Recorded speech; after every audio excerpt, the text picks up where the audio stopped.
हम एगो शिव गीत गावतनी। रउआ सबके अच्छा लगी त लाइक करम, सब्सक्राइब करम और कमेंट में बताम कैसन लागल हमार गीत। हर हर महादेव, मैया पार्वती की जय। कहाँ से आवेला आजन बाजन औरी सजन लोग हे। कहाँ से आवेला आजन बाजन औरी सजन लोग हे। कहाँ से आवेले महादेव मुट्ठी में लवंग ले ले, भंगिया धतुर ले ले। कहाँ से आवेले महादेव मुट्ठी में लवंग ले ले, भंगिया धतुर ले ले। पूर्व से आवेला आजन बाजन औरी सजन लोग हे। पूर्व से आवेला आजन बाजन औरी सजन लोग हे। पश्चिम से आवेले महादेव मुट्ठी में लवंग ले ले, भंगिया धतुर ले ले।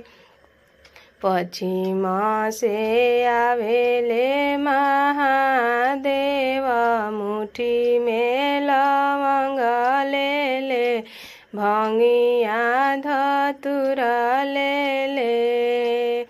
कहाँ उतार बियाजन बाजन औरी सजन लोग हे।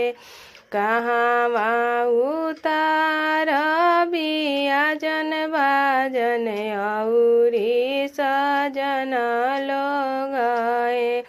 कहाँ उतरब महादेव हाथ में लवंग ले ले, भंगी धतुर ले ले।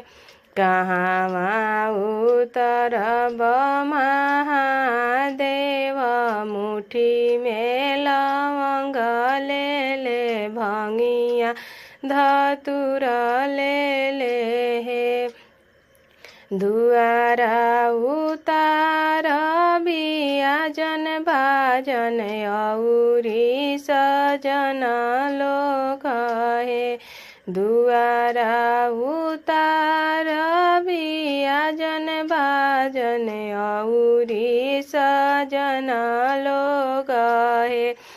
कोहबर उतरब महादेव मुट्ठी में लवंग ले ले, भंगिया धतुर ले ले।